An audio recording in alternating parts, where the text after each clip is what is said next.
All right, everybody. We've got 6 o'clock, so I'm going to call the meeting to order. Roxanne, if you would take roll. If everyone would stand for the Pledge of Allegiance and the invocation, please.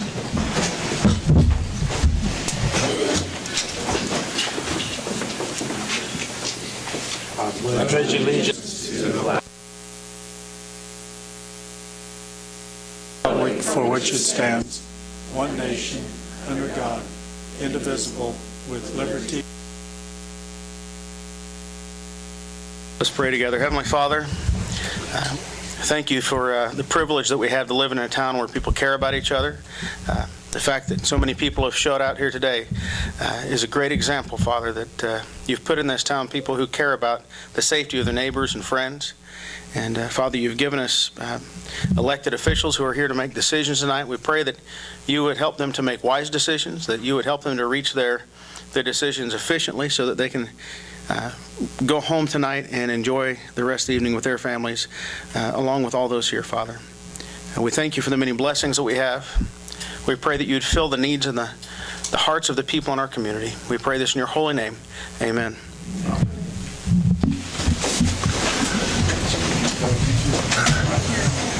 Thank you, Darren.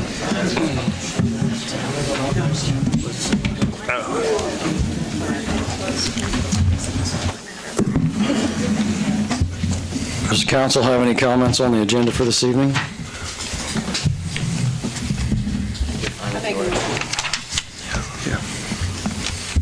I make a motion we pass the agenda as it is. I will second that. We have a motion and a second. All in favor, please raise your right hand. Motion carries. Thank you. Now is the time for public comments. Do we have any public comments at this time? He knows he does. Bev, please turn on your mic and pull it near, because everyone knows I'm at all the council meetings, and they said, would you please tell them all to turn on their microphones? I said, I've got a few of them do it, and I won't name who does and who doesn't. But anyway, please turn it on, because I'll hear about it. I've got several announcements. The Allen County Historical Society will have their winter meeting at the Funston Meeting Hall on Jefferson, and it's at 7 p.m. next Tuesday, a week from tomorrow, the 16th.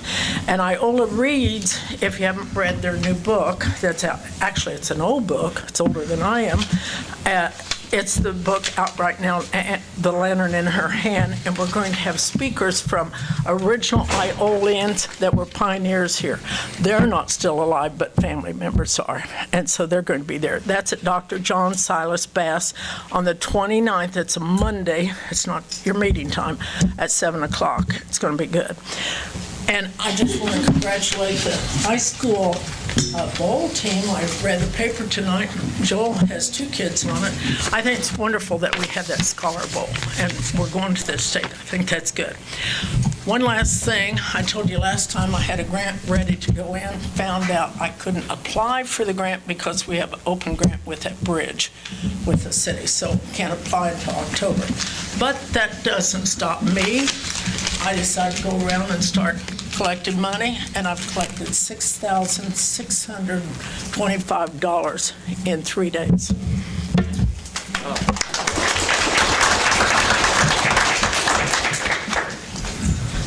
Thank you. Kind of hard to follow that one up. Most of you I recognize from the last few years. I'm Russell Beth with the Iola Elks. I produce the fireworks display out here at the lake annually in conjunction with the Elks. The past few years, the city has sanctioned that show by namesake. It does a couple of things for me. It saves me retail sales tax for our public display, allows me to shoot a little more stuff. So I'm back in here again this year asking the city to sanction that display in namesake, which will be named on the insurance as an additional insured. Covers you should I do something wrong. And 3 of my direct family members shoot on that crew with me, so that tells you how much I'm in favor of safety with that. I have several documents that I need signed as a lead up to that display. One is a distributor's permit One saying that I'm authorized to pick up fireworks on behalf of the city, and seems like there's one other one. I think that's it. Oh, and an additional form that Premier Pyrotechnics needs in order to get our insurance policy started once they receive all of this from us. Basically, what I'm asking for tonight is if you would authorize one of your city members to sign those documents for me, and I'll bring them by City Hall and get that started. We've done that for several years, Yes. I think. Yes. I will make a motion. We allow Chief Thayer, you, Carl, does it matter? Carl to sign these documents when you get them pending Chief Thayer's approval. I'll second that motion. All right, we've got a motion and a second. All in favor, please raise your right hand. Motion carries. Thank you. I appreciate your support. And one other thing I did is I go around and solicit donations. If there's any crumbs in the corner, we'd sure appreciate any help we can get. We appreciate your efforts also. Thank you. Thanks. Do we have any other public comments? Hi guys, I'm Brian Worker, I've been fully just to remind you of Fury on the Plains. It's what we're having on for our storm season. It's coming up at the Bullis on February 18th at 6:30. We usually have a pretty good turnout, so anybody that wants to attend, it's free to the public. We still giving away gifts as far as I know, door prizes, so appreciate everybody's support and coming prepare for this year's storm season, so thanks. Great, thank you. Any other further comments?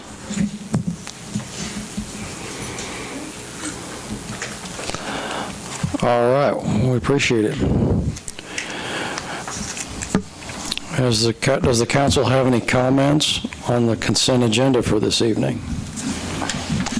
No? Have none. I have none. I will second that. We have a motion and a second. All in favor, please raise your right hand. Motion carries. Thank you. All right, roundtable item A, City Administrator Search. Carl, what have you got for us? Mayor, we have Anna Kina here from the League of Kansas Municipalities. Good evening, everybody. Let's see if I can make these microphones work for me. I'm losing my voice. I seem to have caught a cold over the weekend. First of all, I want to thank you very much for selecting the league to assist you with this process. To start, I've comprised a folder for you with some materials. As we begin this process together, we will need to do an advertisement. So in the front to your right, I put together a couple of materials for you. And what we can develop for you is several items. How far did you get into this at your last council meeting? Can I ask that question first? We reviewed the proposed dates. Okay. We had prepared a little blurb to put in for advertising, but I think the rest of that you should cover with the council. Great. Okay, on the left then is the timeline, and if we can still manage to follow that, if that suits your needs. If you need to make any amendments to that timeline, I'll be happy to work with you along that. On the right, we can definitely develop a community profile, which we can post to the website and along any other, put on your website, put on our website too, to help sell the position. This can be done very successfully. So along those lines, we can do a couple of profile questions, and I can work with your city administrator, with your governing body on that. It usually takes a day or two to do those questions, and that can be done via email and telephone. If you go through there, you can also see some advertising opportunities for your city to do as well. We have several venues we can advertise for this position for. I think we can be very successful in doing so. At the top, if you go to the advertising page, ICMA is probably going to be your best benefit for this position, and then go on down through all the formats here. If you have any questions on those, please let me know. And if I'm going too fast, I understand you have a lot to accomplish tonight, too. The advertisement, as your city administrator had said, he had developed a certain format. We have a long advertisement that we had developed for you. If you got into that page, you can review that. And this is something that I think can really help promote and sell your community. This can be posted to your website, to all of the sales websites, as well as ICMA's. It'll describe your community. It'll describe the position, the general roles and responsibilities, what type of education you're seeking for your applicant, the experience, and also describe the utilities and everything that Iola has here. It can also provide the compensation package that Iola will provide for this candidate. The short advertisement will be condensed, and that will be just about everywhere else that will take a short advertisement. Excuse me, I'm so sorry about my voice tonight. We did conduct a brief salary survey. We can expand this. If you'd like to see a broader salary survey, just please let me know. As you can see, the Iola salary fell well within the range. Those cities at the bottom of that are starred are other cities that have electrical utilities in their communities.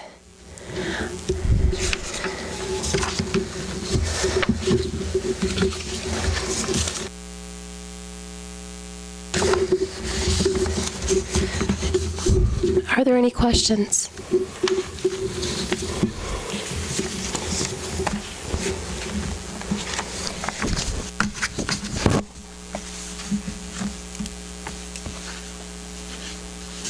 It's a lot of information coming right out of the gate. Is that projected advertising budget for all of these? It is for, yes, that's Okay. a very good question. That is for every single one of them. So ultimately, you would decide which would benefit this community the most. And if you want, we can briefly go over.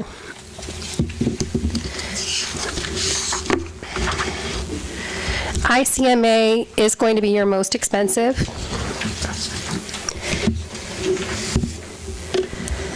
The Kansas Government Journal on the League website, the long ad.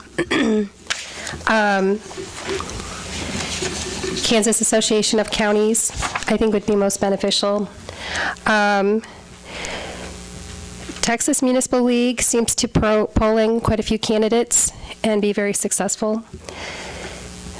Missouri and Oklahoma, those tend to be very successful as well. Depending on how experienced of a candidate you want, if you want to reach out to the universities, that would be up to your decision.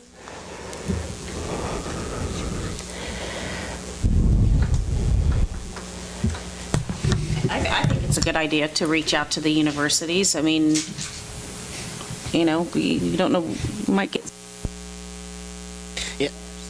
I don't have just give them a chance. I don't have a problem with it being this broad and going for a position that's this high level.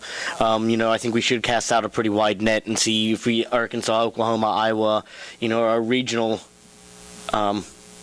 places are probably going to get some applications. I don't have a problem with that at all. The more applications we get, the better we can do on choosing the right candidate that fits us well. So.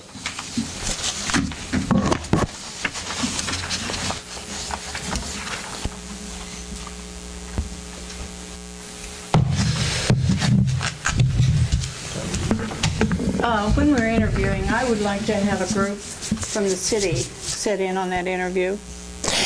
As we get closer to that, if we want to pull out the timeline.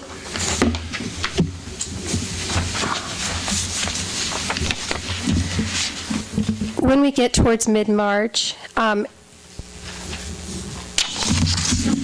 we get ready to schedule up the interviews, if you want to have certain panels selected for that, and I think that's what you're suggesting, if you want to have community panels.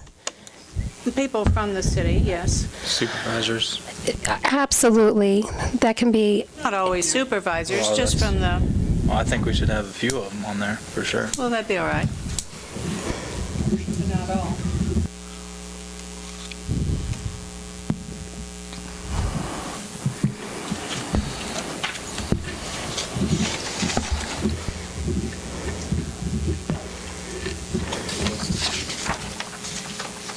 So tonight we need to approve this contract and have the mayor sign it, and then... That's the main thing, and the rest of Okay. the details we can work as we get That's what- inputs. And then this kind of checklist or survey will come out sometime in the near future to us.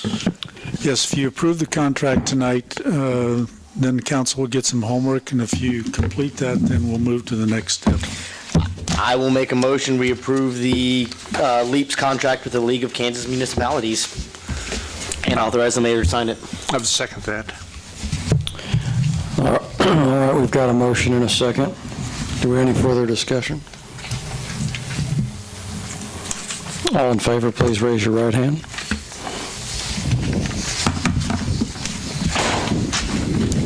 Thank you very much. I look forward to working with you. Thank you. Thank you, we appreciate it.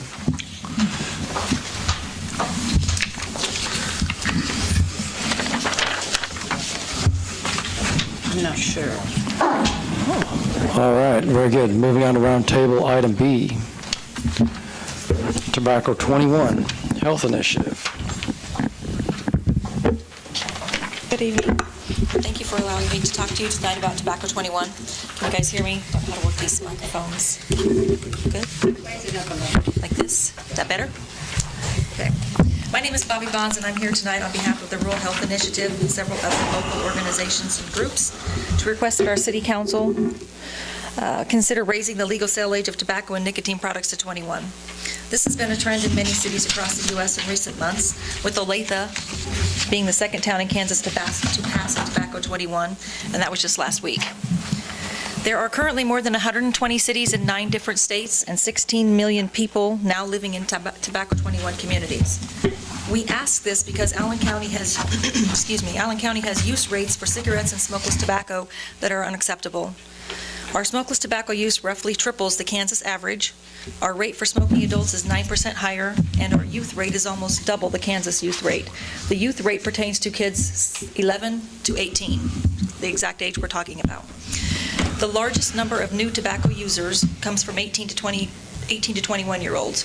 So 90% of all new tobacco users are 18 to 21 years old. National data shows that 95% of adult smokers become addicted by age 21, and some studies show that nicotine is one of the most addictive drugs available today, more addictive than alcohol, cocaine, or heroin. Yet we allow it into the hands of young adults whose brains are still under construction, developing and maturing. Similar laws were passed in the 80s restricting the age to purchase alcohol to 21 and up. This simple change dropped the alcohol-related traffic accidents and deaths by half, and that still holds true today. Tobacco companies spend $1 million an hour aiming their ads at young adults because they know that it's crucial to get them hooked before they do turn 21. Tobacco companies call them replacement smokers. Replacement because they have to get new users to replace the ones that they know are dying early because of tobacco-related diseases. Their goal is 2 new users for every death. I don't want my son to be one of their replacements, and I'm sure you don't either. Iola has the opportunity to be at the forefront of this important public health movement. This initiative is not about taking anything away. It's about giving something back: health, longer lives, and better living for all of us. One final thought. Cigarettes are the only legal consumer product that, when used as intended, kill half of regular users. This is not acceptable. Tonight we have a cross-section of the community here in support of the Tobacco 21 initiative. There's members from the medical, dental, social service, community members, and students. There's quite a few behind the corner that you guys can't see, about 20 more people, I think. Most notable is that the high school student council just voted to endorse the Tobacco 21. We have a member, adult and student member here to represent the student council tonight. If it's important to them, it should be important to us. Some of the supporters may want to say a few words a little bit later, but right now I'd like to introduce the president and CEO of the Healthcare Foundation of Greater Kansas City, Dr. Bridget McCandless. Hello. I appreciate very much that you would let me come and visit with you tonight. As the president and CEO of the Healthcare Foundation, it's been our pleasure to be able to invest in Allen County. The Healthcare Foundation is 13 years old, and we were created by sale of hospitals. One one of them in your city here. And the proceeds of that we've been able to use to make grants, and we've invested $1.5 million in Allen County over those years, and you guys have turned that money into amazing things with your community gardens. We've been able to support the Community Health Center, USD 257, a variety of things, and it is amazing to watch the growth of health in this county and what a leader you have been in rural counties. And this is one other opportunity for you to certainly show that health leadership. So my background is that I'm an internist, so I'm an adult medicine doctor, and I had the great privilege of practicing poverty medicine for the last 15 years, so only took care of people who were uninsured and underserved. So that gave me a very different perspective. And prevention of tobacco, I will tell you hands down, would do more to save lives than anything I would do in an entire career of medicine. I'm sure Dr. Wolf would back me up that prevention is going to be much, much more effective than treatment. So, you know, the surveys show that kids tell us that they've had their first cigarette by the age of 12. You know, kids swipe them from their mom's purse, they get a friend to buy them from Quick Trip, but the most common place is that they bum them off their friends. And in my hometown, 80% of kids who are graduating from high school are 18 years old and legally able to purchase cigarettes, and then end up passing those down to younger kids. The reason 21 seems to be a magic number is, as was said earlier, 95% start before the age of 21. And what we know is that not a lot of 15-year-olds are hanging out with 21-year-olds to be able to begin that influence of sending those cigarettes downstream. The chemistry of the adolescent brain tells us that it's very susceptible to nicotine, much more so than the adult brain, which is why you see so many fewer people picking up that habit later on. Decision-making, impulsivity, and pleasure-seeking are really accentuated in that young brain. So we're hoping that as we make these changes, we see a decrease in the onset of youth smoking. And there's a place in Massachusetts that did this 15 years ago, and what they saw was a 46% reduction in the initiation of youth smoking. Now, to be fair, it was going down in the surrounding areas. Kids could have gone across the street to buy, but in those surrounding areas it only went down by 19%. So in the town where they changed the age of purchase and sale from age 18 to 21, they saw that much improvement. It's been endorsed by every major health group, so the American Academy of Pediatrics and Family Physicians and College of Physicians, that this is a very effective public health tool. The estimates are it'll reduce right now, granted, we smoke less than we ever have, not so much in Kansas and Missouri, as the rest of the country has made a little more progress than we have. But we would expect you to see a 25% reduction in youth smoking. Since you have 2,600 kids under the age of 18, that's a lot of children who would have the opportunity to make a better choice.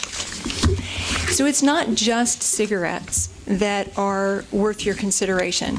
Electronic nicotine delivery devices are the newest thing on the scene, and we're seeing certainly in the cities, and it's happening more in the rural areas, that electronic cigarettes are now the preferred nicotine delivery device for kids because they have the misperception that they are safe. Same amount of nicotine, same adolescent brain, same addictive potential. What we're unfortunately seeing is the number of kids who convert back from electronic cigarettes to regular cigarettes because they're cheaper and they're easy to get. The other thing that we're seeing that's really concerning is that those devices are used to deliver things other than nicotine. We're seeing them used to deliver a lot of other harmful chemicals and drugs in the Kansas City area. Never underestimate the creative potential of people in chemistry if they've got a perfect delivery device to get that into their bodies. But to put it plainly, those devices were designed to be a drug delivery tool, and they right now have 700 different flavors, and I would guess that Tutti Frutti and gummy bear flavors are really not designed for the adult smoker who's trying to quit. They really are built to get kids started on these. Back to replacement smokers, RJR and big manufacturers of cigarettes have begun making their own nicotine delivery devices on the electronic side because they know that they're losing their cigarette smokers, so they're just shifting to their next mode of delivery. So we've been working with communities for the last 9 months around Tobacco 21. And 4 cities have enacted it already up in the Kansas City area. Covers about 800,000 people. And I was telling David that means we had 800,000 people who were able to come and complain to their elected officials about enacting that. And in my survey of my friends who are in city government, they've had collectively about 20 complaints. So that gives you the idea that this is actually a very popular ordinance. A couple of lessons that we've learned: change both the age of sale and purchase. That way, both parties to the transaction have the same rules. So both the merchant and the young adult have to operate under the same rules. I really suggest that you don't change the age of possession. There's just no reason to set up more conflicts between young people and the police. So you don't want them getting tickets or citations or arrested for having a cigarette at the age of 19. Most of the cities that we've talked to left possession at 18, but changed the age of sale and purchase to 21. Every city has its own enforcement policies. They can stay exactly the same. It's just that you shift the age. I would suggest strongly that you take your time before you implement. That way all your merchants have time to adjust to the idea of what they need to do, their signage, and adjusting so your community is well aware of that opportunity. We've actually developed a toolkit, so we've built all the signs and the window clings and all of those things, and we are more than happy to share all that with you so you don't have to figure out how to do those things on your own. The big question we get is always this one, that if I am old enough to die for my country, I am old enough to smoke a cigarette. I hear this everywhere I go.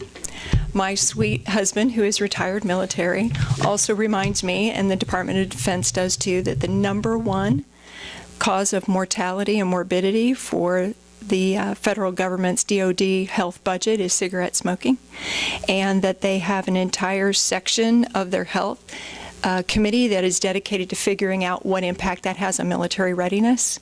Many of the bases are actually trying to consider whether they outlaw the sale of tobacco on their bases. So while that's an important consideration, there are many things that we require people to do that are not age-based. You know, if you alcohol is one of those. We have restrictions on wearing your seatbelt on base. You're certainly old enough to die for your country, but we don't let you die of a car crash. So those are some of the biggest things that we have bumped into as we have done our work. I am happy to answer any questions for you, but let me congratulate you and thank you very much for being willing to consider this. I think it is, I think you really have the opportunity to make great impact on the young people in your community. Thank you very much. Thank you.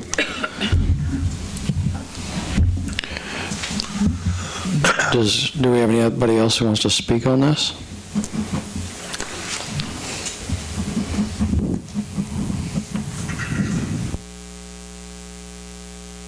Diane Koth. I'm a teacher at the high school and student council sponsor. I'll be short and to the point.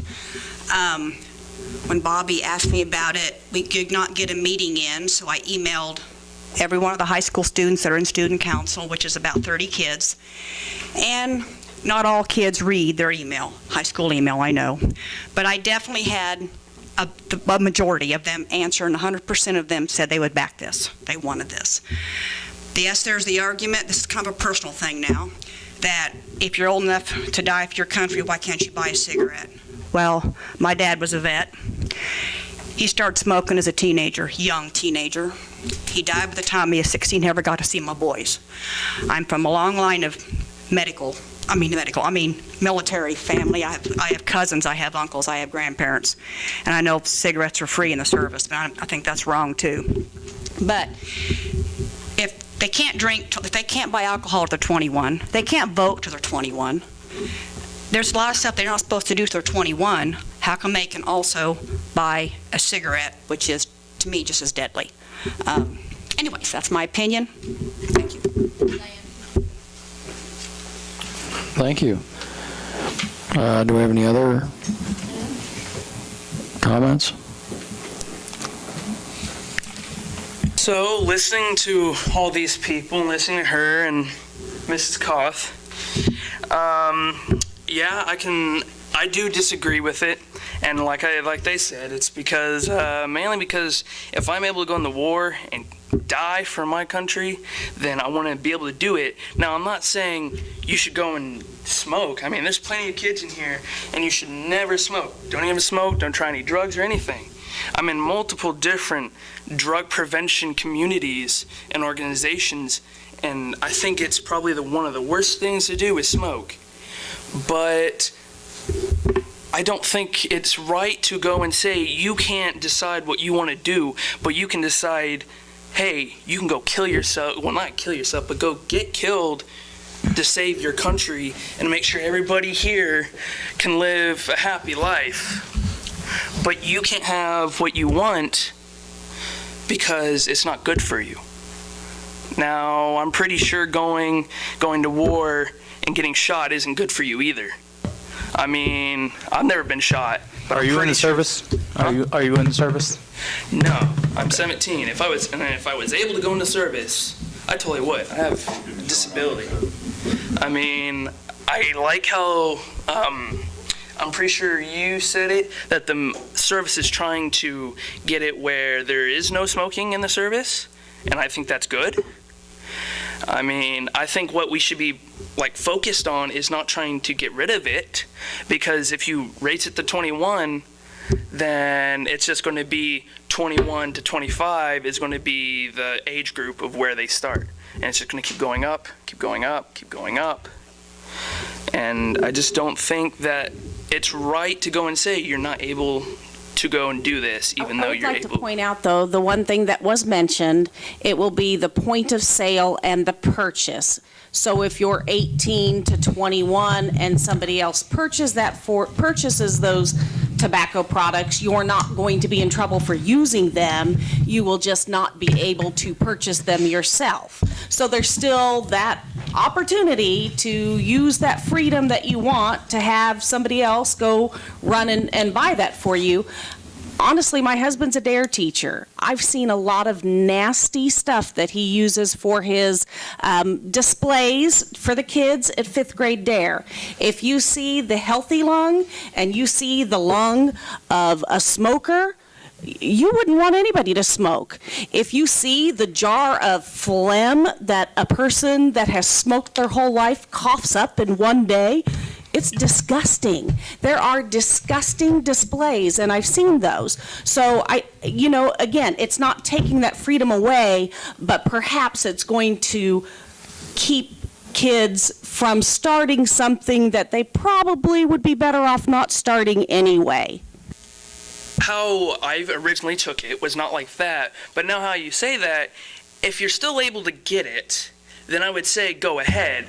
I mean, if you're still able to do it and you can have... You're not going to be ticketed or arrested if you're 19 with a cigarette. Yeah. But if you go into the Quick Trip or the Walmart to purchase it, you're not going to be able to purchase it. I mean, it's like a can of spray paint. You have to be 18 to buy a can of spray paint. I mean, there are rules on these things for a reason, and part of that reason has to do with maturity and the ability to make good decisions. And again, like I said, I've seen those displays that he shows those 5th grade kids, and if you could see that stuff, you would just be absolutely grossed out. Well, I can tell you I have seen a lot of that. I mean, going through high school and middle school and elementary, you see quite a lot of it. And so, I mean, if it's like that, then I'd say go ahead. I mean, but I just don't want to have it where you can't do this even though you're able to go and die for your country. So that's all I have to say.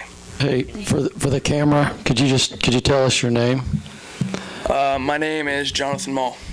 Jonathan, we appreciate your comments. Yeah. Thank you. Thank you.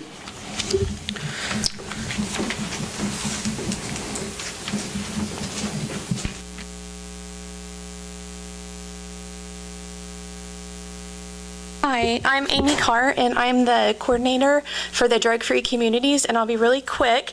I just wanted to let you know Jonathan is a part of drug-free communities that we just started at the high school. I've known him for about a week, and even though I'm here and Lori and we're here in support of Tobacco 21, we did visit with our kids about this. and did encourage them to come and speak their mind.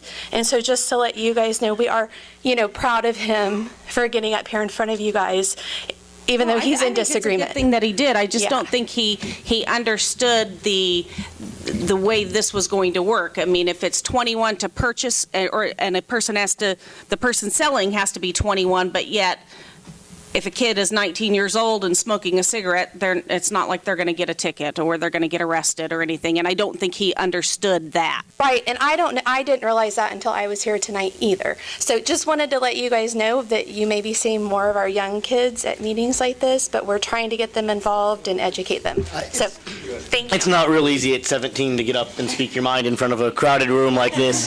I know a lot of people that are, afraid of public speaking, so I'd like to, congratulate him on getting up and speaking his mind.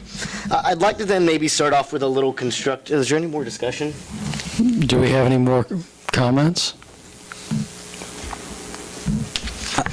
Maybe we can go over this in the discussion, but I'd like to touch a little bit more on why it's going to be okay to possess and consume but not purchase. I did catch the comment on the conflict with the police officers, but if this is a situation where we're really trying to reduce consumption of something, why are we leaving kind of the biggest element of illegalizing the possession and Is it kind of like grandfathering it in? Just like, I remember, way back when I went to college was when drinking age changed from 18 to 21. And while that was happening and there was a grandfathered in clause. And so. Grandfathering in would be allowing people who are 18 now to purchase, but correct. I don't understand it that way. I understand it that somebody who's 17 and turning 18 in a year, it still isn't going to be against the law to possess it. So the way the statute is up in KC is that it's held in 3 different places in the statute. One is regulates sale, one regulates purchase, one regulates possession. In the cities that have done this, Boston, Cleveland, state of Hawaii, they really looked at this and decided that adding that piece on possession didn't make the law any more effective. All it did was set up another reason for conflict between young people and the police. It didn't generate a lot of money for the municipalities, but a kid who gets a $250 fine, that's a big deal. And I think just from a public satisfaction standpoint, not ticketing your kids for possession, especially because some of these kids are already addicted. They've been using legally, and they're not going to be able to purchase. And so I think that that's another reason to consider that group not being ticketed for possession. The police were really in favor of not giving the tickets for possession. They were actually the strongest advocates for that. So the studies show that the reduction is the same regardless of it being illegal and not being able to be purchased? Yeah, possession didn't change any of the effects on the health. And the question is always, well, why didn't you just raise it to 25 or to 30? Turns out the modeling shows that there's no difference between raising the age between 21 and 25. So 21 is kind of that magic brain maturity number. Thank you. On a constructive note here, I would like to add one amendment. I know we say this ordinance shall take effect in 60 days, but I feel like that's rush.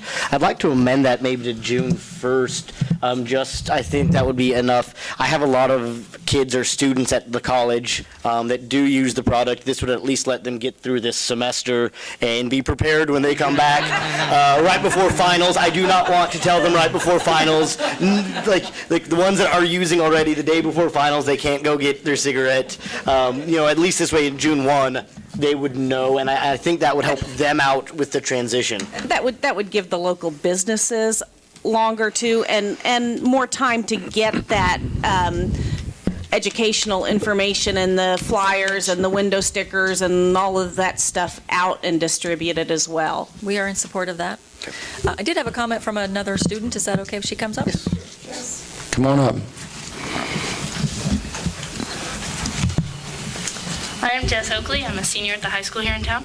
And I feel like we shouldn't have the consumption still being able to be between 18 and 21, because if you look at it still, there's conflicts between 16-year-olds and police officers getting minor in possessions. I mean, I have a lot of friends that still get the possession having tobacco when they're 16, 17. If we keep it still having consumption between 18 and 21, what's, the health for them? I mean, it's still going to be fairly easy for them to be able to get tobacco. They won't be able to purchase it themselves, but they'll be able to find someone to get it for them. And maybe it's something we work on in stages. We start with this stage of it and get people used to it, and then eventually move that possession up to that stage as well. But at least to take one proactive step at a time. Thank you. We appreciate your comments.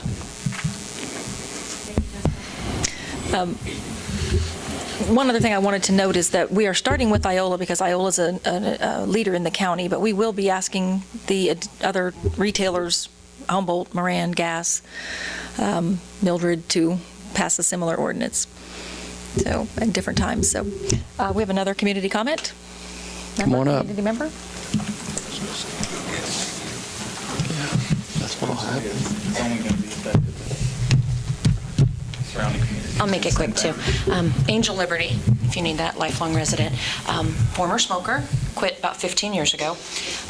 Totally in favor of the Tobacco 21. I think it's a great idea. My daughter is 23, doesn't smoke, thank God. But the consumption question, I think what they're trying to get at, I believe that should stay a non-conflict.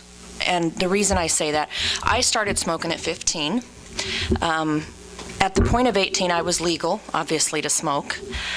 If you take someone who's 20 years old, they started smoking 2 years ago, they're already addicted. I mean, it's done. And then you start telling them that every time they step out of their house with a cigarette that you're going to fine them. What's that going to do? I mean, they're going to be terrified to leave their home. You're going to be putting somebody in bankruptcy because they have a drug that they are addicted to. It's too late. They're already there. Now, hopefully they can eventually quit, obviously.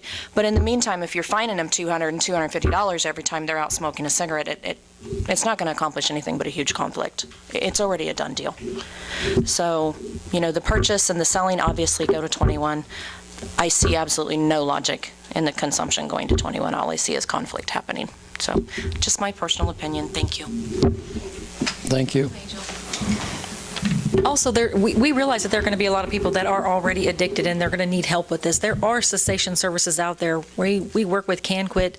That's a counseling program by phone. So they have a great success rate. So we're not just throwing this out there with no solutions. We will help anybody, or Can Quit will help anybody that wants to quit. So there are solutions out there. Any other questions? I would also say next year when the fair is there and the big trailer is set up for the police department, go in and take a look at it. Usually the jar of phlegm is in there. He doesn't always have the lungs, but there's some gross stuff. So take a look at that and then think about smoking. Speaking of fairs, the Kansas State Fair will be completely tobacco-free smoke-free this year. That was recent. Great. Do we have any other public comments on this issue? All right. Does the council have some discussion?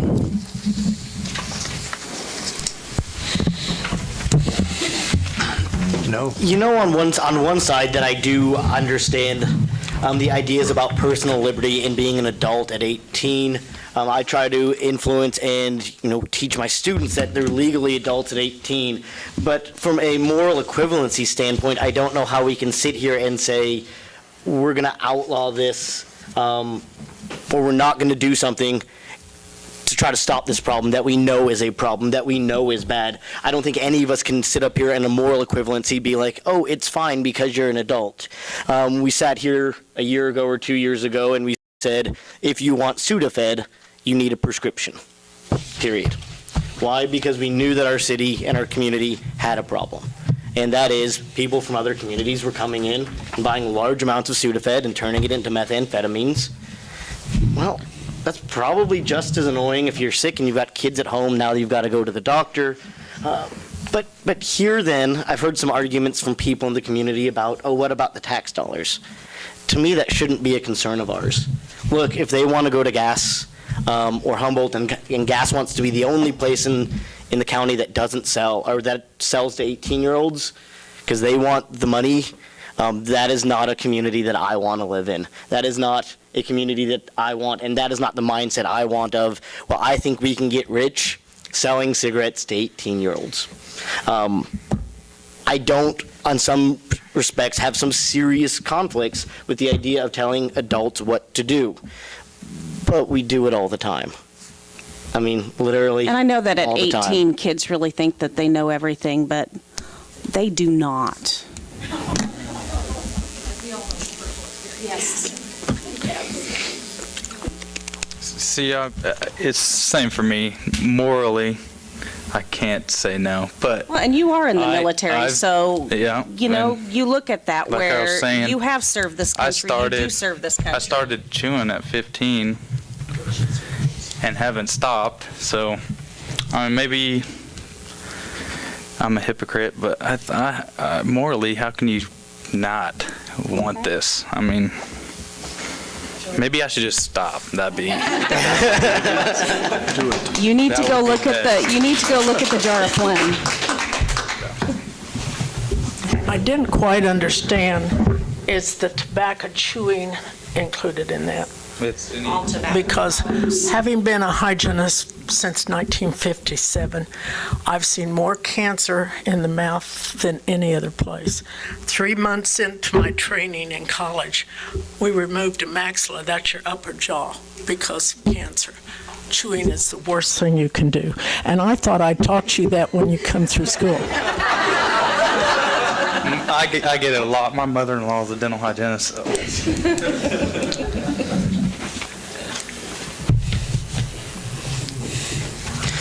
I will move that we approve ordinance number, real quick, I'd like to actually take that back. I would like to move Amendment 1, which would change the effective date to June 1st. That would be strike 60 days and add effect June 1st. If the council wants to move ahead with this, we would need to prepare an ordinance that would meet our criteria and have the attorney review it. Okay. We could bring it back at the next meeting. I would authorize staff to do so, or we make a motion, we authorize staff to do so. I'll second it. All right, we've got a motion and a second. All in favor, please raise your right hand. Motion carries. Did you? No. Okay, all opposed, please raise your right hand. I don't see any point in putting it off. And I used to be a former smoker. When I was in college, that was a big thing to do. And one time when I was on a business trip, I decided I would quit. And I did. And so I don't see any point in putting it off for, you can put June or July or some other time, but if you're going to do it and we have it here in front of us, I'm in favor of just doing it now. What do we have to do? You have to get it in front of the lawyer and stuff. This has already been approved as it is, and so that's why I voted. I would vote to do it as it is. Appreciate it, Don.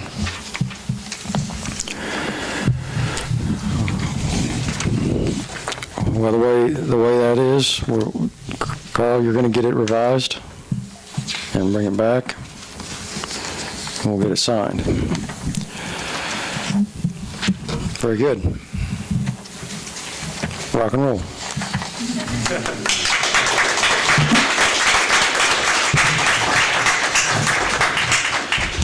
All right, moving on, new business. Item A, 2016 Mill and Overlay Project.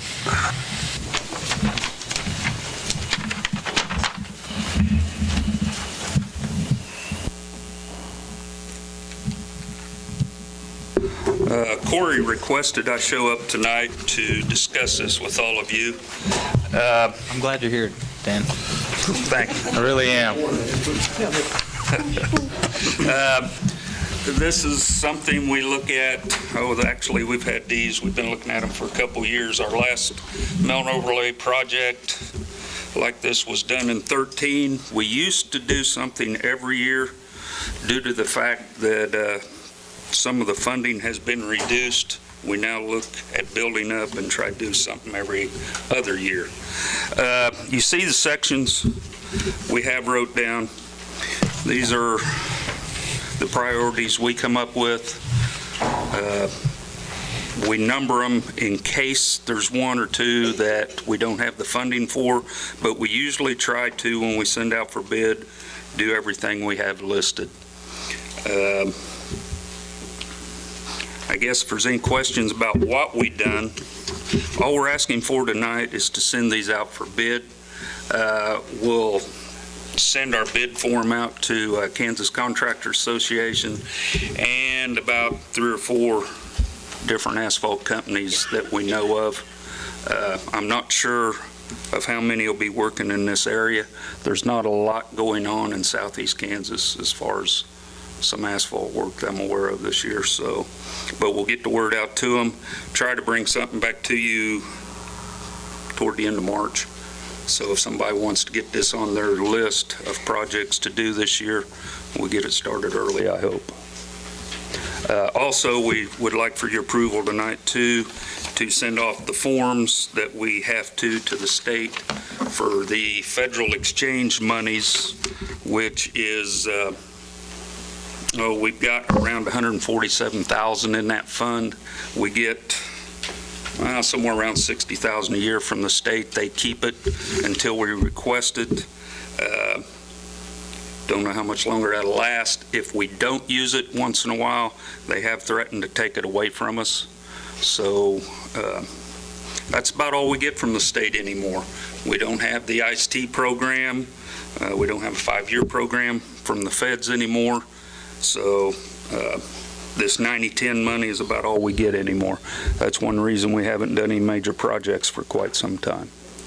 So our Fund 36, which is gas tax money, used to be around $175,000-$180,000. As you can see, it's down now to about $145,000. We have $520 banked in there, and between those, we hope to do these projects.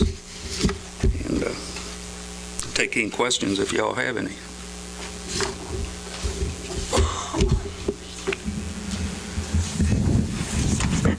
Anybody have any questions? So the number you have them in, like 1, 2, 3, 4, 5. Those are order of merit then? No, not really. Oh, okay. We can take any of them out, leave them in. I just number them that way if we have to do so on our bid sheet, just to sectionalize out different streets. We try to do, when we do this, we try to do the best we can in certain areas of town. We mainly look at our arterial collector streets, the ones more traffic, the ones starting to deteriorate that have the most traffic, and we go from there. There's a lot of criteria we use. So when I was driving around, I was looking at Carpenter, east of Kentucky, and it's bad. We've had that back in the old days when we had a 5-year plan and we were getting 80-20 money, like we did Lincoln, like we did Cottonwood, Kentucky. We had that on the list, and after that money dried up, that got put back. At one time, too, we weren't sure if there was going to be some type of frontage road that went up through Super 8 up that way. So that was also another reason. There's a lot of traffic on that road, believe it or not. It goes clear out to Eisenhower. So yes, it's an open ditch street, and the base on it's not too good. You also see we're looking on it. We're not going to mill it. We're just going to overlay it. We're afraid to open that base up. I don't think there's a whole lot under it. So we'll just look at an overlay on it. As you can see, there's a couple of Willow's the same way. Willow gets a lot of traffic. It doesn't have much base. I don't want to open it up. I will say Kansas Drive from East Street up to Monroe, and it has fell apart. It has a lot of traffic now with that doctor's office pharmacy there. There's not much base under it. We've done this before, and all we're doing is buying time. That street needs a whole lot of work. It really needs curb and gutter, especially now with everything going on out that way. But Till we get funding, we'll just do a mill and overlay and buy time. Same way with South State. When you look at the year it was done, it hadn't been that long. You should try to get 8, 10 years at least. If you're lucky, 12. Well, that was done in 10. And the problem we got there is this concrete. We got a lot of joint problems, especially you've seen us down there milling joints like at JD's and on down. That's the biggest thing is joint problems. Believe it or not, that concrete under there is in better shape than North State. North State up by the 911 dispatch is very bad, but for some reason it's holding up. So we're just buying time there too. We don't want to open it up till we have to. So that's one reason we added South State to this list. And we think we have the funding to do all that. And I show alternate streets down below. Those will probably be the ones we look at in a couple of years, adding to it. And some of that was due to the fact, like Garfield, they did the water line project there. And there is a lot of traffic on that. North Walnut's getting kind of bad too. Really, concrete's worse up that way than the asphalt. Some real bad spots. Yes. And that's, we can only do so much at a time, but we're looking ahead all the time. We'd like to try to get all these 5 done this year. I will make a motion that we approve the sending out of sealed bids, or request for sealed bids for these 5 projects. I'll second that motion. All right, we've got a motion and a second. All in favor, please raise your right hand. And I will also, I guess. Motion carries. All right. I will also make a motion that we give staff authority to submit a request to KDOT to use federal exchange funds. Second that. We've got a motion and a second. All in favor, please raise your right hand. Motion carries. Thank you.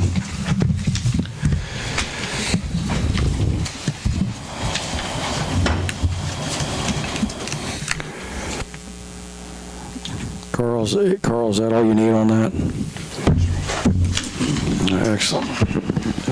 All right, item B. I could add something else, like do the street in front of my house. It probably needs curb and gutters too. It does. South Sycamore, right? Canary Lane. I know there is one pothole there on North Walnut that when we have the Mad Bomber run, it's going to need some attention so we don't have broken ankles. So I'll make sure I point it out before then. Spray paint it with orange. I'm going to run by it, raise your hand. That's what we do in the military. We could put cones around it. All right, moving on to new business, item B, complete streets policy.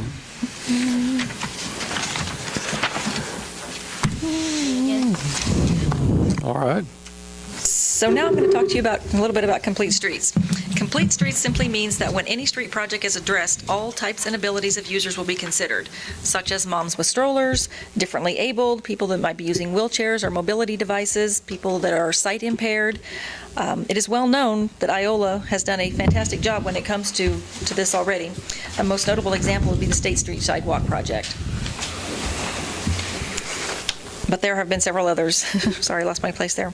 Curb cuts that help those with mobility challenges, pedestrian crossing signs, the sharrows that make bicycle travel safer. Our citizens here are very appreciative of this and want to ensure that the existing practice of considering all users when doing street projects will continue. To this end, it is important that we make complete streets part of the official language in our city's ordinances. Doing so will protect and enhance our citizens' future by ensuring that future leaders will continue the practice of considering all types of travelers. At this point in time, we do have leaders that care about these things, but there could come a time when new leaders are not of that mindset and won't continue those practices. So to keep everyone safe for many years, we ask that you just make it official. Yet another plus is that it will enable us to apply for additional grants, and it will ultimately reduce the cost because all aspects can be completed at one time, which of course is going to be more cost effective. Ultimately, the city leaders and advisory committee will have control over any such projects. And there are several residents here tonight to support this movement. They may want to make comments. We can ask. Does anybody want to make a comment? I don't mind. Mike, come on up.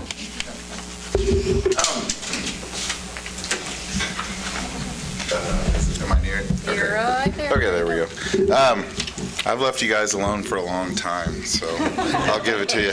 I realized how old I was tonight. I joined the service 29 years ago on December 16th. And you can join at 17, not 18. I was 17. I would ask that you adopt this. Iola has gotten, and I've said this before, but we do have sidewalks and they're great.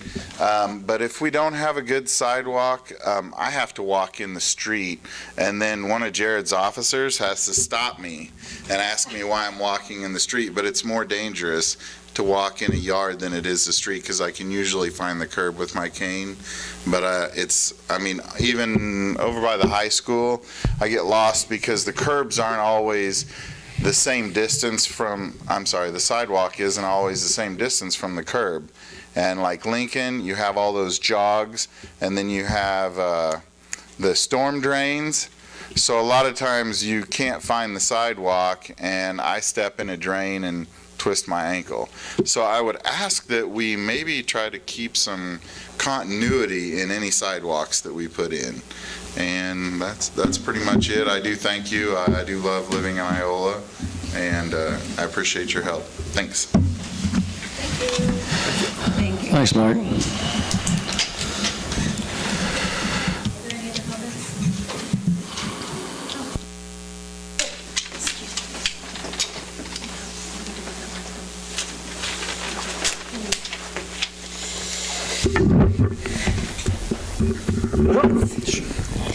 My name is Sue Ellen Warren, and like the gentleman before me said, safe sidewalks and safe streets are a must for those of us with different abilities, such as sight, or in my case, my wheelchair, because down on my street, there are no sidewalks, and I'm ending up in the street, and I've almost gotten hit maybe 2-3 times in the last 6 months because nobody can see me, because I sit lower than a regular bicycle. So, and going in yards is dangerous for me because potholes, I could tip my chair real easy, break a bone or whatever. So I'm asking for the safety of the citizens with mobility issues that you pass this. Thank you.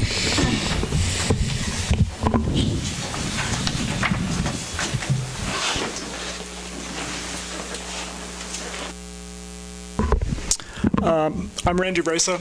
You guys might know I moved here a few years ago precisely because Iola has done such a fantastic job of building trails and supporting bicycle and pedestrian transportation.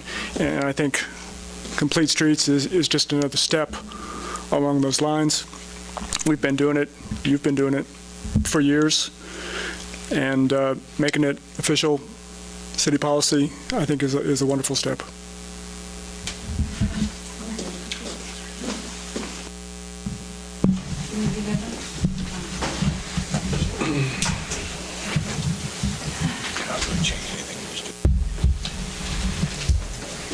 Me again as well. My mom is a resident of this town for 40 years now, almost, I think. She now has a mobility scooter and is completely homebound without it or without my assistance to go anywhere. She only lives 5 blocks from me, and she can't get to me, guys, because there's no sidewalks. There's no curb cuts between us at all. I understand it's an ongoing process. It's a work in progress. But if we could adopt this, then we at least know that we have that to look forward to, because even with her mobility scooter, unless she's going to be in the street all the way, which she's been stopped and told no, then she cannot come see her family. So this is something I feel we really need to focus on as well. So thank you for your time. Just a little add-on to that, her mother has also fallen over into a ditch on her mobility scooter while she was driving down the street. So, thanks for sharing it. Well, that's sad. She could have been stuck there for a long time because she couldn't get herself up. One attempt to come to my house. Yes, so she never did that again. But it is important. So we appreciate what all has been done, but there's more to do, and we just ask that it be considered every time that you're going to do one anyway. Say, what kind of grants does that open us up for? You said the grants.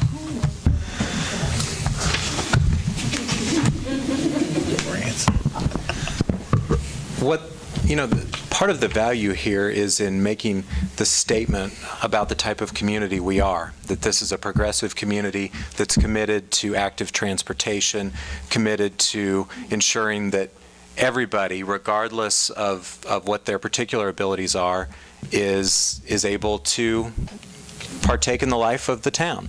And so what this does is make us more competitive, I would say, for grants, whether it's the Healthcare Foundation of Greater Kansas City.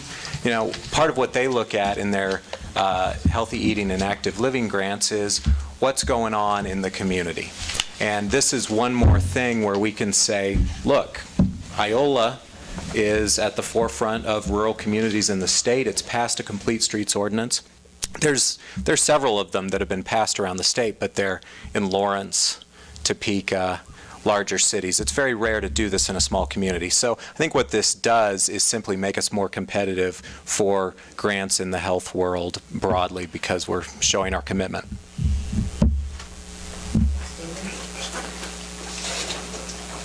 We're talking policy and ordinance. I've read both of them, and I'm no lawyer, but I see the difference in the committee and a few other things. Can you tell me exactly what the difference is? Other than law and just guidelines. Generally, we put things into ordinance that need to have a little more weight behind them, and often those policies involve some type of penalty if they're not complied with. This is a policy where we don't need to have penalties, so it can be adopted as more or less a guideline where there's more flexibility. But it still boils down to, I'm a big advocate for curbs and sidewalks, but if we're doing a street project and can't afford to do it, we just can't afford to do it. So what's the punishment, I guess? Well, we use ordinances to change utility rates. We use ordinances to change our municipal code where they're more like the law. This is a policy that guides our development. So it's not necessarily necessary to adopt it as an ordinance. If we adopt it as a policy, it means we're going to try to follow it. And I might add, Austin, we had a meeting late last week where we discussed this question with city staff and ultimately came to agreement that probably a policy is a better approach here, simply for the reasons that Carl has stated. So we're comfortable with the policy. The important thing is that this be the statement of the city. And it's also important to note that, as you said, if the money isn't there to do a full project, the point is that these questions are considered. And so if ultimately the consideration is that we can only do certain elements and not others, that's the policy decision. But asking the right questions at the beginning is what's important. Yeah, I think we've done a really great job, and there's just, again, some of those continuity problems. If you go down Kentucky, every block, it switches sides. As a runner, I don't switch sides every block, then I hit the pavement. Likewise, if I'm running down Jefferson or Walnut at times, sidewalks get bad, I just hit the pavement. But for those without that ability, that can become really dangerous. There's some other benefits that we talk about healthier communities, but just driving today, I was driving down here and I saw about half a dozen people on the Mopac Trail, and I was like, man, it's really, really cold out. But they were walking their dogs, bundled up, having a great time, and just that's kind of the community I like to live in, is to see people outside riding their bikes, walking, running, being active, even when it's 30 degrees with a 24-mile-an-hour wind from the north, which is braver than I was today. But there is a sense of community that you like driving through places where you see people rather than everybody just kind of holed up inside. And I'd like to encourage that. Again, it doesn't tie our hands here, but it says we'll at least think about all of these options. It shows that we are being proactive, and we know that there are different levels of ability, but we need to have a community that is safe for everybody, no matter the ability, to get from point A to point B. Just like the sidewalk on State Street. I mean, I don't know how many times I used to see people out in the street, and I'd be like, oh my gosh, this is not good. So that sidewalk is used a lot. We did a really good thing putting that sidewalk there. So if we can, when we can, if we can afford it, or if there are grants we can go after to tie into some of these projects to make it more accessible, I mean, it's a win-win for everyone. I'd like to add one last thing. I actually stopped working in 2012 because I was hit on State Street by a battery car, a hybrid. I didn't hear it. It hit me in the hand, and my arm shot back, and I thought, something's happening to my body right now. And then I realized that I was hit by a car, and they just kept going. So out of the 7 times I've been hit by a car in my life, 4 of them were in Iola. But I've lived mostly here, so. I've got a question, and Mike is one that may be able to answer it, but I'd like to hear it from you guys. I went to school with a blind person, and she said handicap walks are the worst thing on earth for a blind person because their dogs tell them where that curb is. You mean the dots? You know where you go down on the street? Yeah. When we would walk to class, the dog didn't know to stop. Now, he knew the trees were up there. That's the smartest dog. It's smarter than some of my students. But the dog did not stop when it went down because it waits for the curb. And I think we need to have the dots. That's what I use. I do end up in the street a lot, and I think I'm in the side over by the high school. I think that several. Are you talking like the little raised, like bumpy things? Yeah, Is that what you're, okay, Yeah, okay. Kind of like the blah, blah, blah, blah, blah things on the road that, When I the went noise to strips. blind school in Kansas City, they had me walk all over Kansas City, and they taught me how to use the bumps at the plate with the bumps. And I told the lady over and over, look, I'm not going to be around stuff like this. I live in small town rural America. We don't have things like that. But then I found out we did. We have them on the square. So it's a good thing. I think they put them in everywhere they put a new sidewalk. Yeah, the cutouts are confusing several times. I end up in the street, and then a vehicle will just pass by real close, and I think, oh my God, where am I? I got lost. Because if you talk or you do something other than pay attention to the way things sound, you get lost. I will make a motion, we approve the complete streets policy. There's no further discussion. I'll second that.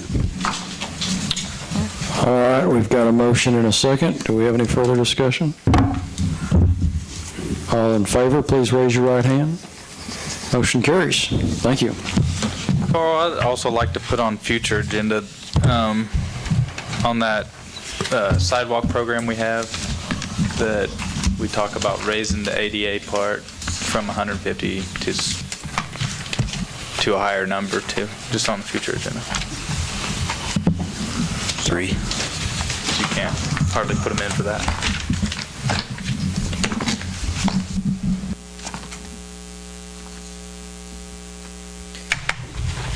Cold in here. Cold. That's pretty hot there. Freezing cold. Yeah. Cold. Getting cold.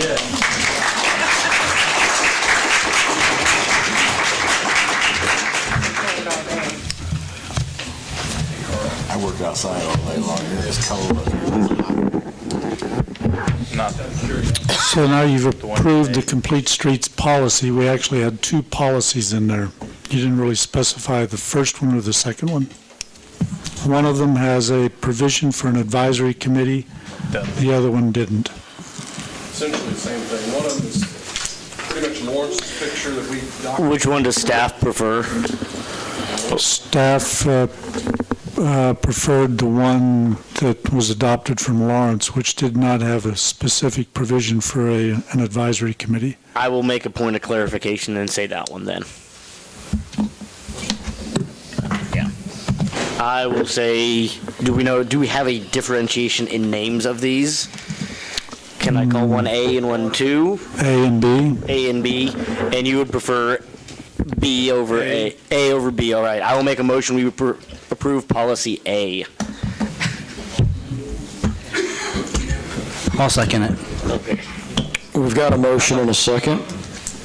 All in favor, please raise your right hand.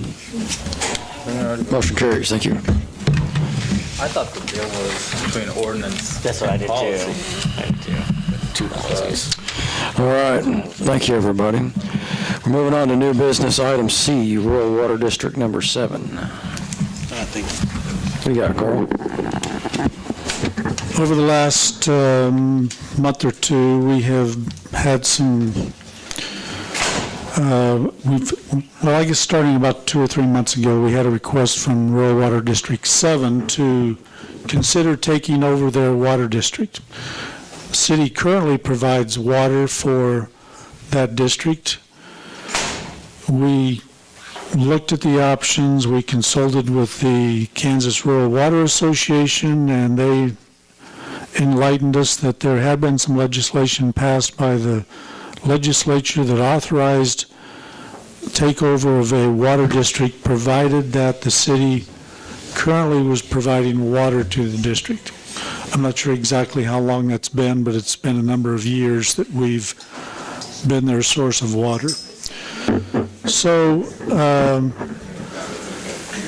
to take over this water district, we needed to follow the statutory guidance, and that's what's under Resolution 2016-03. That has all the elements required by the statute. I think the concern for most people is, okay, what's the cost difference in rates? What's the liability for the city? What are we getting into? What if we don't approve it, then what's the option? Rates for most of the customers will remain relatively close to what they are. If they're using less than 3,000 gallons, they'll pay a little bit more. The average customer in that district uses between 3,000 and 4,000 gallons, and their cost will be, for 3,000 gallons, almost $1 less, and if you're at 4,000 gallons, it'll be $3-something less.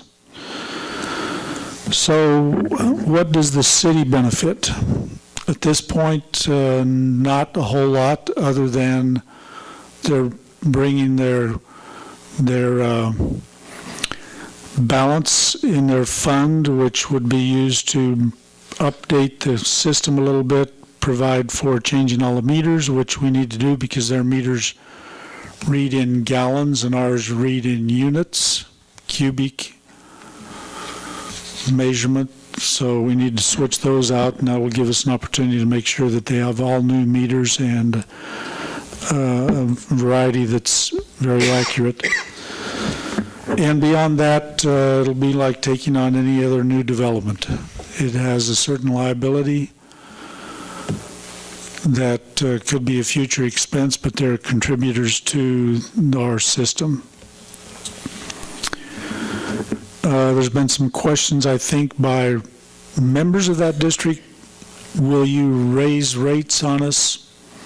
Can't say that we won't, but that would be the same as any other water customer in the city. I mean, we periodically have to change rates to meet the cost of producing the water.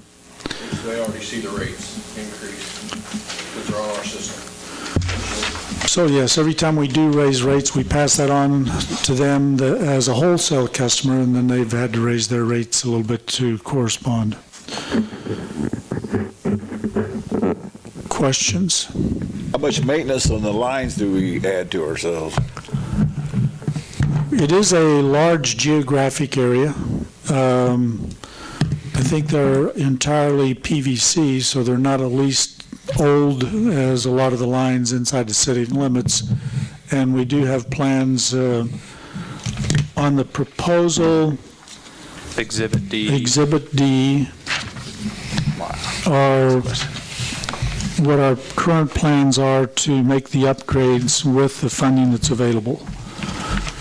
So we will pick the areas that we think need the most maintenance, or will improve the circulation and make those improvements first. Yes, Rick Doherty is here. He's on the board. He's the one that approached us. We've got our water from the city more than 18 years. 18 years. At least. And it was way before my time. Our system 11 was put in.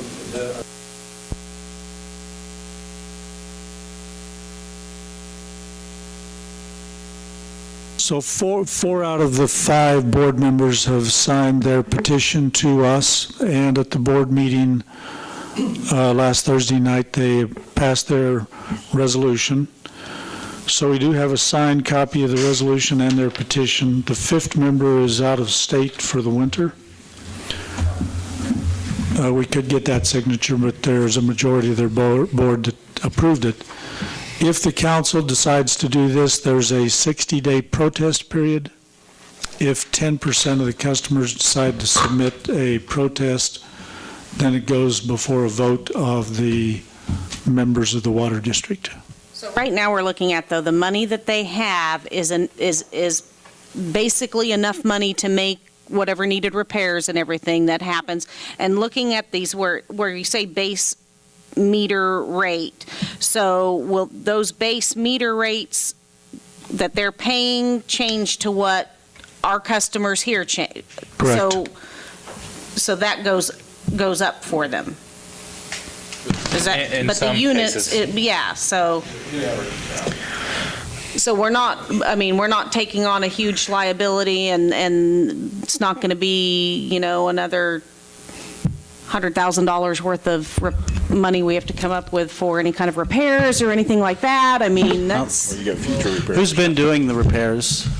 They have a contract person. Do we have a history of the maintenance that's gone on over the last 5 to 10 years? No more than 2 to 3 leaks a year. 10. You want me to stand up? Can you hear? Yes, please. Come up to the mic. We can hear you, but the folks at home can't, right, Donna? My name's Rick Doherty. I'm the chairman of Rural Water 7. 10 or 12 years ago, and maybe even longer than that now, we put in a new pump house, which sits in front of gates.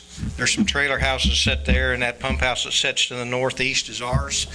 At that time, we put in a variable rate pump with a slow start capabilities. That pump doesn't just slam on and off, and that's where most of your water leaks come from. And we've had years we had no leaks, and because there's no hammer in our water lines. I don't remember over the last 8 or 10 years that we ever had more than 2 leaks. 2 that we had in the last year were from 11 that we took on 2 to 3 years ago. From just off the southeast corner of Gates, our line goes east down a rocky hill. In that proposal is a thing to get away from that and put a different main down 16th Street from down to Missouri Road. That's the only problem we've had. We have that one area that's in there that we have about 5 houses on black plastic that we know needs changed. That's in there. That's just east of me on Missouri Road. But everything we've got's in good shape. Our water tower is either 4 or 6 years ago. We had Cunningham water towers out of Joplin. Repaint that, coated it inside and out. With that, you get a 10-year warranty. We sign an agreement with them that every 2 years they inspect it, charge us $1,200. We drain it. They patch anything inside that they see any rust spots. With that, they extended the guarantee to 20 years. So there's at least 14 to 16 years left on that. Will they transfer that to us? I can't imagine not. We can find out, but I cannot imagine why not. Yeah, that'd be nice to find out if they're going to transfer that to us when this happens.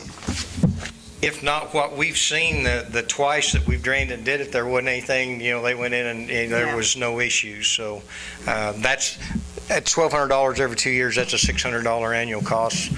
I know what we've paid our secretary. We've paid a guy to do the samples, to read meters and all of that. And then when we've had to get a leak fixed, we've had to hire a contractor considerably more than your crew can do it for. You know, we put in a new service about 6 months ago, and he charges $450 to set a water meter. That's probably an hour-and-a-half job. So what I've seen, and, you know, my secretary writes the checks and I sign them, and then I audit that, and we have other people audit it too, but from the operation that I've seen over 18 years, I don't think there's any way that you folks won't cash flow $8,000 to $10,000 a year, because expense we've had, you will not. And it will do nothing but improve the service to our area.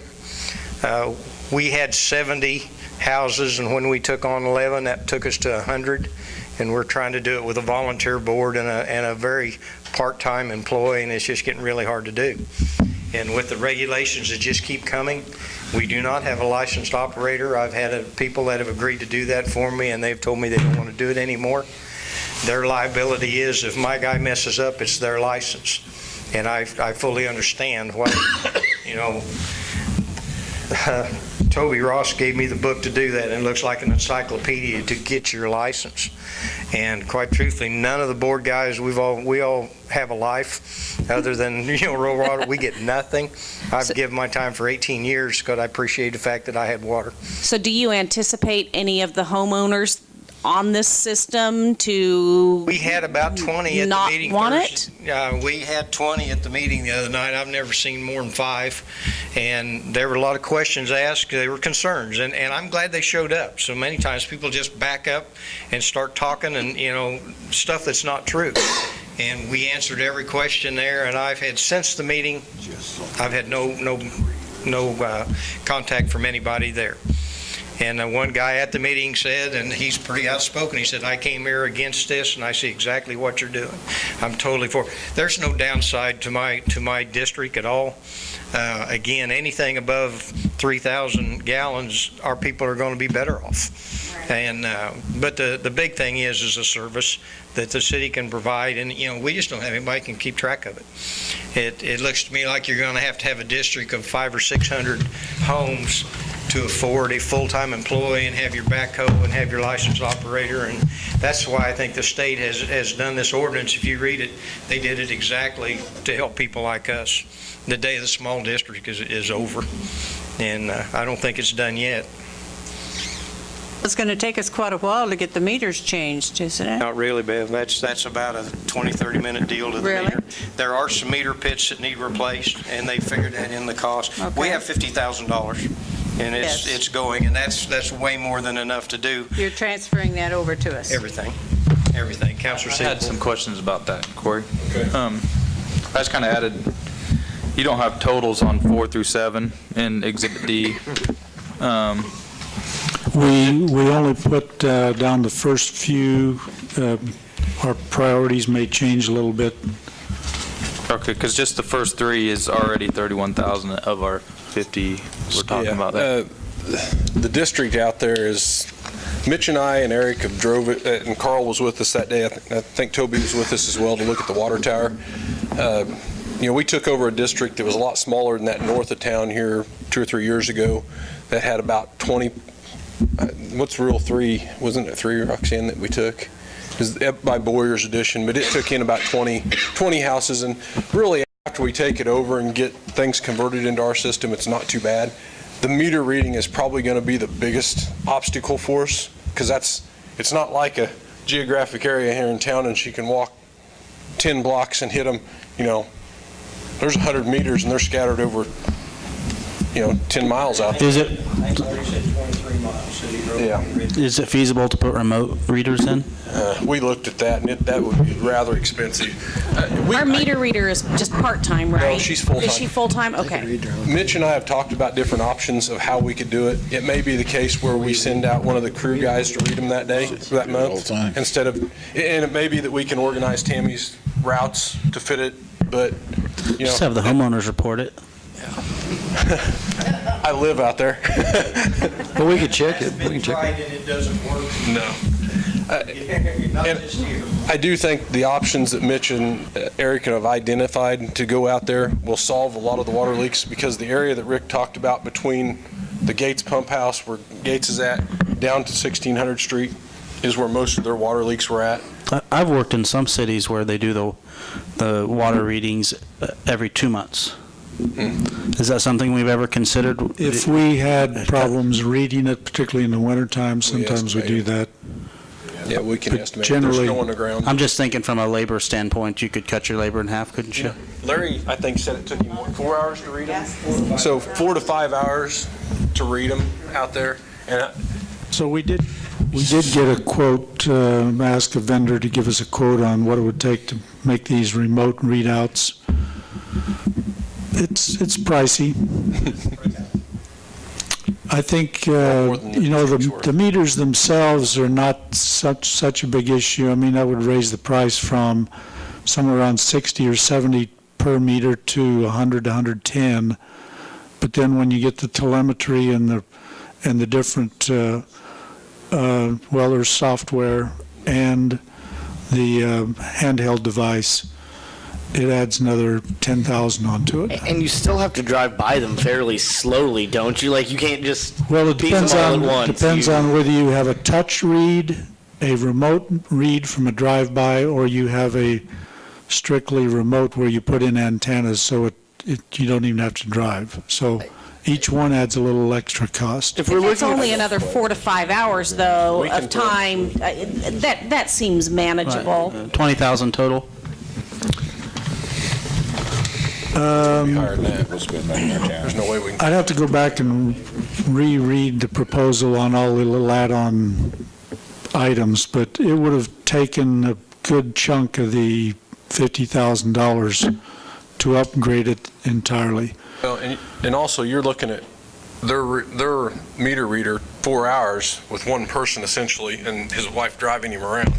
You know, if we go out and we have 2 guys in a truck, drop one off on one end and the other one go to the other end, we can read them a lot faster in 4 hours, I think. And I get that. This is for discussion points, but I'm not thinking about a month or 2 months or 3. I'm thinking over a 10-year period of time, how much does the labor cost? So. Yeah. I think overall, the guys have got a good plan. This is going to take a little bit of an undertaking just because of knowing what's out there and knowing where it's at. That's my comfortability level. I've lived out there almost 20 years, and I know where some of that stuff's at, and it's going to take some time for us to map it out, get some physical locations, some coordinates. We're going to have to pick the brain of these guys for a while after we take this undertaking on. But overall, I think we'll end up with it eventually. Ideally, we would convert our entire utility system into some type of remote readout that would transmit directly to a handheld device, and you could monitor your utilities, whether it was gas, electric, water, real time. If you had a leak, it would flag you. We're not quite there yet.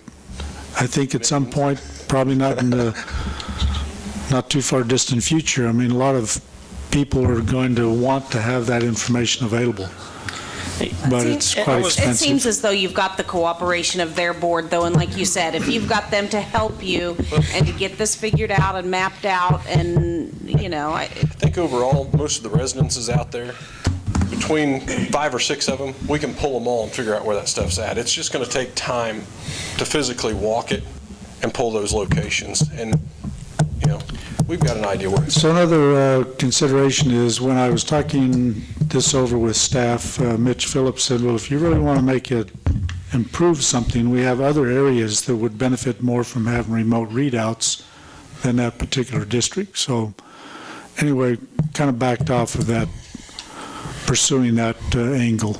I know you and I had talked about it when I first came on the council, and it's pretty pricey for the cost-benefit analysis of it.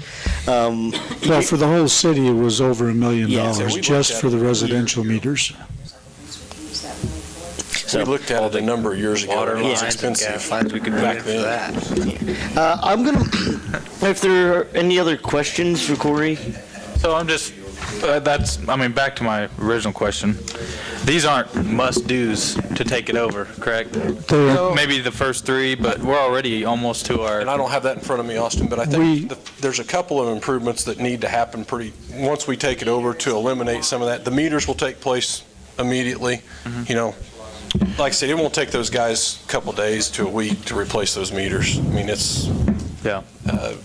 But the other piece is probably getting that tap down there from being on top of the hill down to the bottom of the hill at the Elks Lake entrance and relaying a portion of that, getting rid of some of that one piece that's literally not any good that they have their leaks on. I would just hate to see us drain their account right when we get it on. Sure. No, I think we can do quite a few improvements for what they've got. And my thought is, and from the residences out there, I would gather that they would want to see us spend the money out there. That's what it was gathered for. And to utilize that the best way we can the first year, and if we have leftover, I think we ought to allocate it next year. You know, if we only use 26,000, make sure we keeping have the money out there, but I just hate to spend it all, and then what if we have some issue or out there, then it dips into our water, which we have no money. So that's part of the reason why we just listed the price on the first 3. These exhibits were not required by the statutes. They're put in there more as a benefit for the city council and for the users of the district. We thought that we would start with the first 3 items that would use up probably a little more than half of the funds, and then we would keep the rest of it in reserve for some other priorities, whether it's these 4, 5, 6, 7, or something else that might come up. Hey, when in the future, where does the money come out for the maintenance? In the future? In the future. Through their fees, just like yours does. Comes just like anybody else. So how long did it? 50,000 came from, we have accumulated that. And so you folks are going to be able to operate it cheaper than we could, because you've got people on staff and we're hiring everything. So another good thing is that the water district has no debt, so we're not assuming any payoff of any bonds or anything. The water district is basically profitable in and of itself from what they're charging their own customers. We can just do it better and more effectively because we have a professional staff out there, that we know the regulations, and that we have readers, and we already have the equipment out there, so you don't have to hire out every time you need a backhoe. We don't have to go rent a backhoe, we have it. Every time we need to do some replacement, we have those stuff already. I think it makes sense then, the way that you make money on these things is by getting more and more customers into them. I'm going to toot Eric Miller's horn a little bit. He is good. He's good. We are going to increase our customer base, which in turn, you're right, increases the amount of income we're bringing in. The other Also aspect we ought to increases the think amount of about, work you have to do to keep it up. the other aspect is, they've got money right now. The 49,000 they've got sitting there right now, we can make some improvements. In a couple of years, if the state comes down and tells them, hey, your district's substandard, you're going to go pay somebody to do it, and they evaporate that money and then come to us, I will make a motion to approve Resolution 2016-3, indicating the willingness to assume responsibility for Rural Water District 7. I'll second it. We've got a motion and a second. Do we have further discussion? All in favor, please raise your right hand. Motion carries. Thank you. They've got new lines and they're debt-free. Maybe we should look at their business model. Yeah, that's what I think. How about you? How about you come take over our water district?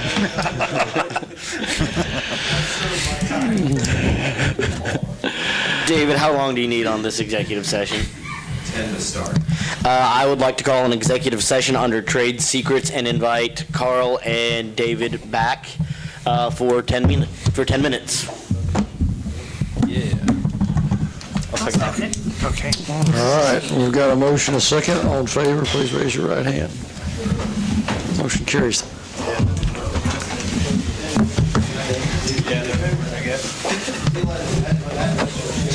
Call us back to order.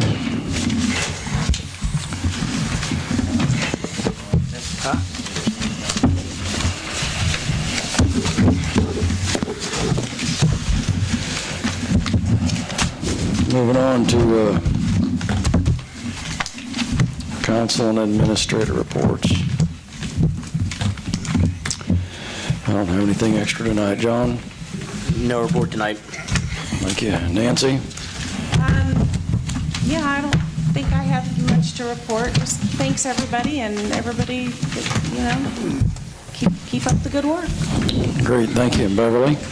I have nothing to report, Mayor. Appreciate it, thank you. Bob? Nothing to report. I don't want to go to bed. Are you there? Don? Nothing now. Thank you. Austin? Nothing tonight. Appreciate it. I think everybody wants to go to bed. Here you go. Aaron? Nothing. Appreciate it. Carl, you got anything extra? Last year, we had a volunteer appreciation event in April, which is Volunteer Appreciation Month. Does the council want to do that again? What's It's that? partially for yourselves and partially for all of the board members. That was nice last year. Yes. It was just. It's just an evening to have a little meal and Make a just motion. recognize the library board, the housing authority board, the planning commission, board of zoning appeals. Sure. Okay, we'll move ahead and plan one and let you know the date. All right, appreciate it, Carl. Don? I'd like to make a motion for adjournment. Second. Oh, we have a motion and a second. All in favor, please raise your right hand. Thank you.